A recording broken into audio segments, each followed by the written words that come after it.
इसके न्यूज़ में आने से दो चीज़ें आपको हमेशा समझनी है कि जब ये न्यूज़ में आया है तो इसके कुछ बेसिक चीज़ें हैं जो आपको समझनी और करनी है। इसमें पहली चीज़ ये है कि ये तीस्ता वाटर जो है इसमें क्या क्या चीज़ें हैं, तीस्ता वाटर क्यों डेंजरस है, अगर ये बांग्लादेश के साथ इतनी प्रॉब्लम क्यों देता है। तो अगर आप यहाँ पर ध्यान से देखिए, ठीक है, ये याद करिए जब गंगा घाटी सिस्टम मैंने आपको पढ़ाया था तो यहाँ पर मैंने आपको पढ़ाया था जब ये बांग्लादेश में घुसती है तो ये जमुना बन जाती है। तो ये देखिए ये गंगा यहाँ पे मिल रही है, ये जमुना मिल रही है। तो ये जो वाटर्स हैं यहाँ पे जो जा रही हैं उसमें एक ये कोसी रिवर है, ठीक है।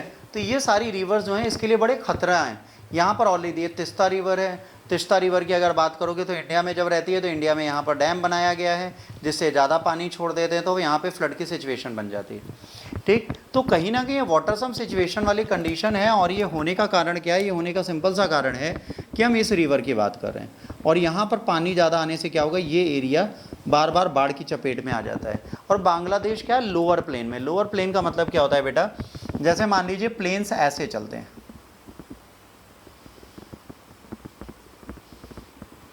तो ये अपर प्लेन है, ये मिडिल प्लेन है, ये लोअर प्लेन है। तो अगर पानी यहाँ से फेंकोगे तो मैदानी भाग ये वाला एरिया होगा, यहाँ पे ज़्यादा पानी भरेगा।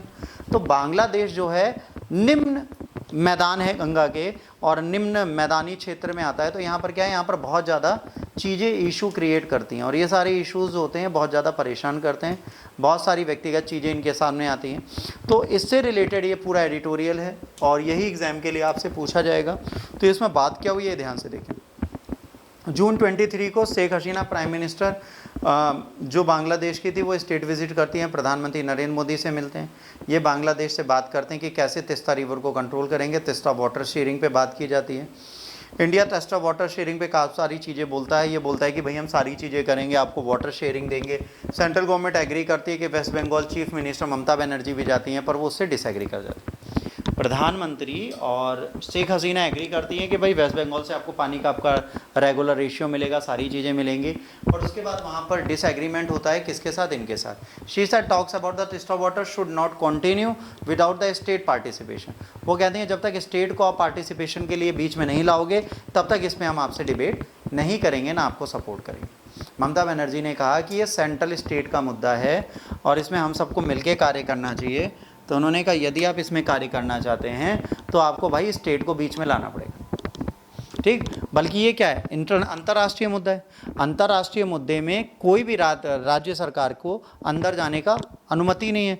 पर ममता बनर्जी कहती हैं कि भाई मेरे बिना आप तीस्ता वाटर ट्रीटी इसलिए नहीं कर सकते क्योंकि that is a part of West Bengal और वेस्ट बंगाल की जो जनता है उसकी नीड फुलफिल नहीं होंगी तो हम इन चीज़ों को कैसे रेगुलेट कर लेंगे। उनका कहना है हमारी ज़रूरत जो है वो फुलफिल हो तब, तो बीइंग सीएम हमें लेके चलो।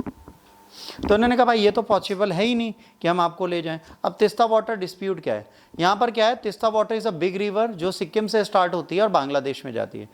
फार्मिंग और इन्वायरमेंट के लिए बहुत ज़रूरी है, ठीक है।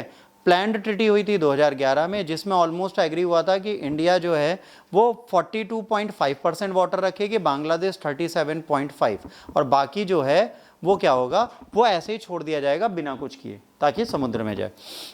पॉलिटिकल एनवायरनमेंट कंसिडरेशन क्या है, पॉलिटिकल एनवायरमेंटल इशू भी यहाँ पर है। तीस्ता वाटर शेयरिंग प्लान का इंडिया का हाइड्रो इलेक्ट्रिक प्रोजेक्ट और बैराज जो है वो जो यहाँ पर बना है वो बहुत प्रॉब्लम देता है। इससे क्या होता है, एनवायरनमेंट हर्ट होता है, बांग्लादेश के लोगों की प्रॉब्लम होती है।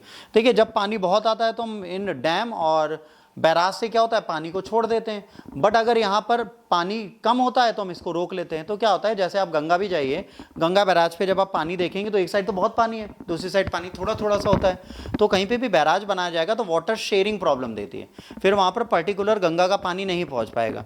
तो इनका ये कहना है कि अगर रिवर का पानी हमारे पास नहीं आएगा तो हम चीज़ें क्या करेंगे। तो यहाँ पर यही बात है कि भाई एक दूसरी कंट्री को ये समझें और यहाँ पर चीज़ें प्रॉपर करें।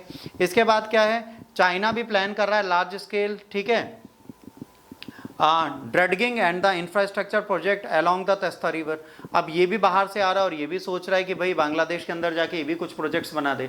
पर यहाँ पर प्रॉब्लम ये कि अगर इंडिया अपनी चीज़ों को रेगुलेट रखती है और इंडिया इन चीज़ों को खोलती नहीं है किसी के लिए, तो हमारे लिए फ़ायदा ये है कि इंडिया ही इसमें मेन की प्लेयर बनी रहेगी। अब वाटर शेयरिंग के लिए क्या इंडिया बांग्लादेश आज भी बहुत कोशिश कर रहे हैं कि इन रिसोर्सेज को ले जाएं। इंटरनेशनल जो लॉ है, याद रखना, इंटरनेशनल लॉ का नाम है द हेलेंस्की रूल। ये जरूर एक बार पढ़ लेना क्योंकि ये न्यूज़ में आ जाता है, द हेलेंस्की रूल। ये जो इंटरनेशनल वाटर है, वाटर के इंटरनेशनल लॉज हैं जो वाटर को डिस्ट्रीब्यूट करने के लिए जो हेलेंस्की रूल है, ये आपको जरूर याद होना चाहिए।